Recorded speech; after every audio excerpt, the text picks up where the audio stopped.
For decades, drivers have repeated the same belief. If you want an engine that truly lasts, you buy a diesel. This idea comes from real stories. Million-mile semis, Toyota Land Cruisers running 500,000 miles on the original engine, and old Mercedes taxis that refused to die.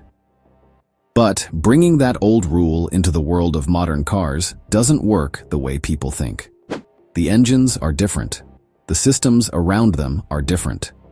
And most importantly, the way we drive today is nothing like the world those old diesels were built for. The myth starts with a grain of truth. Old-school diesels such as the Mercedes OM617, the Toyota 1HZ, and the Volkswagen 1.9 TDI ALH were nearly indestructible. They were slow-revving, cool-running, and mechanically simple. No high-pressure pumps, no emissions traps, no turbo stress cycles.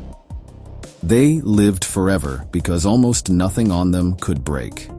Modern diesels are not built that way. Engines like the BMW N47, Ford 2.0 TDCi, Mercedes OM651, or Volkswagen's later 2.0 TDI units run enormous injection pressures, rely on sensitive emissions hardware, and push far more power from smaller housings. They are efficient and powerful, but every added system becomes another point of failure.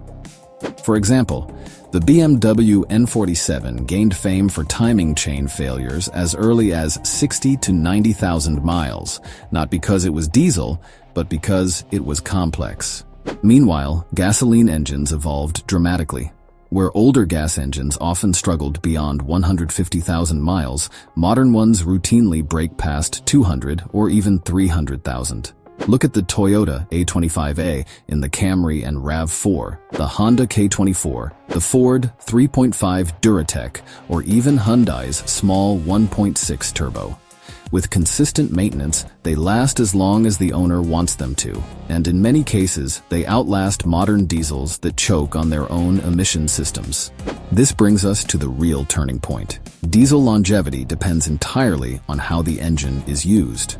A diesel thrives on long trips, warm operating temperatures, and steady loads. That's why engines like the Ford Powerstroke, the Cummins, and the Duramax regularly cross hundreds of thousands of miles. But the same diesel, when used for short city trips, cold starts, and slow commuting, becomes a completely different machine. Drivers across Europe can confirm it.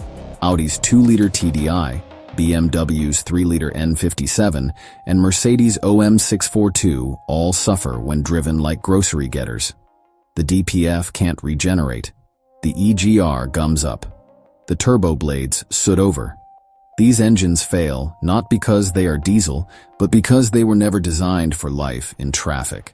And modern diesels have another problem. Most failures come from the emission systems, not the engine block. The Volkswagen EA189, Mercedes OM651, Ford 2.0 TDCi, Mazda Skyactiv D, their pistons and crankshafts can survive astonishing mileage, but the DPF filters, EGR coolers, NOx sensors, SCR systems, and high-pressure pumps almost never do. A diesel engine might happily reach 300,000 miles, but its emissions equipment might not survive the first 100. In contrast, a gasoline engine with consistent oil, changes, and proper fuel rarely sees catastrophic failures. Take Toyota's 2.5A series or Honda's K series.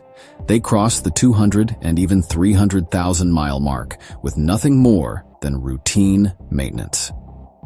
Put that next to a diesel that needs a 4-figure DPF replacement at 75,000 miles, and the mythical diesel lasts longer advantage starts disappearing.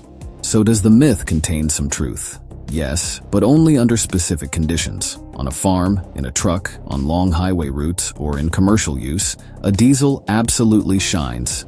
That's its world. That's what it was born for. But in modern cities, driven on short trips and cold starts, gasoline engines often live longer, cost less to maintain, and experience fewer catastrophic failures.